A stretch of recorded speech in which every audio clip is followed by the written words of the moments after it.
Ramen lover ka rin ba?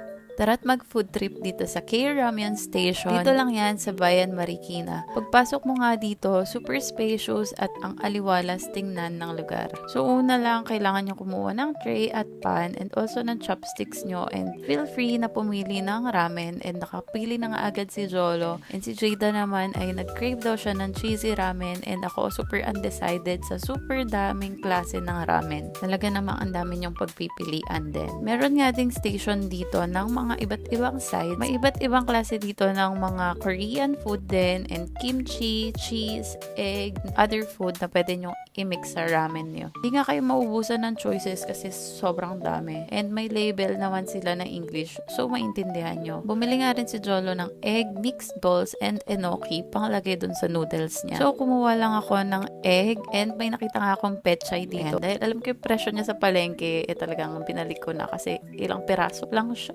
Pagkatapos naming mamili ng ramen and ng aming mga sides, binayaran na namin sa counter, pero nakakatawa. Siyempre hindi kami makakapagbayad ng walang idadagdag tong dalawang aming bulilits. Ayun, gusto niya daw ng soft drinks, pero sabi ko bawal. So yun, yung chocolate drink na lang yung binigay ko. Sa counter, meron din silang mga corn dog and mozzarella balls, and yan, meron din silang mga cute stuffed toys na pang kids. Meron din silang chiller for their cupcakes and other drinks, fruits like grapes.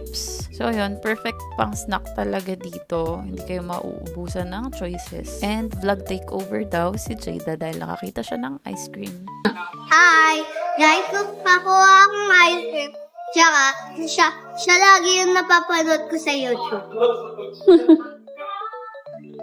So, ito naman yung kanilang ice cream station. So, lahat ng mga Korean ice creams nandito. Ayan, talaga namang, sarap. Ito naman yung kanilang cooking station. So, ayan, meron pa yan sa kabilang side. Mahaba yan. So, kahit madaming tao makakapagluto talaga kayo.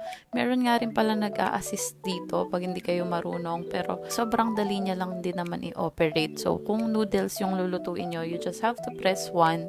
And then, maglalabas na siya ng water and automatic na siya magluluto. And kung dry noodles naman yung kakainin nyo, you just have to press number 2. Tapos may strainer dyan sa gilid para ma-strain nyo kung walang sabaw yung noodles nyo. So, ayun, mabilis lang siya naluto. Parang, hindi ko napansin yung exact time, pero parang mga hindi lalagpas ng 10 minutes or like mga 7 minutes, 5 minutes lang luto na siya. Tapos, ayan, yung kay Jada talaga, nung una parang na-weirdoan ako sa cheese ramen. Pero yun pala, lasa siyang Big Mac and masarap siya. Ayun, may cooking fee din pala dito na 25 pesos. Per ramen naman yung bayad dun. So, kung ilang ramen yung lulutuin nyo, ayun yung magiging cooking fee nyo. So, since tatlo yan, so 75 pesos yung binayad namin for cooking fee. So, yung niluto ko is gin na chicken ramen kasi share na kami dyan ni Jada, and si Jolo naman yung beef na gin ramen. So, medyo mild na spicy. Okay na din para sa experience. Ayan, kasi nag-enjoy naman kami. Nag-enjoy ako, and then ayan si Jolo. Akala mo talaga master chef kung magluto.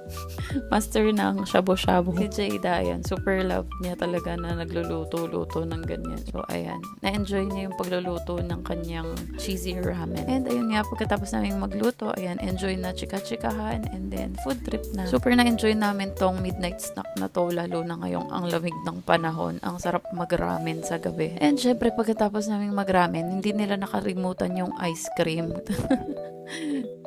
So, ayan, yung melona na lang yung pinapili ko sa kanila para mauubos talaga nila. Yung ibang ice cream kasi malalaki. At dahil sobrang natuwa sila sa experience, ayun, after ilang days, bumalik kami dito after naming mag-church. And nagulat kami na pag Sunday pala, ang daming tao. Siguro pag weekends, madami talagang tao dito. Nung first try kasi namin, medyo maluwag pa. Pero ngayon, as in, jump pack, sunod-sunod yung pasok ng tao. Pero dahil malaki nga yung space nila, hindi naman kami nahirapan magluto and kumain dito.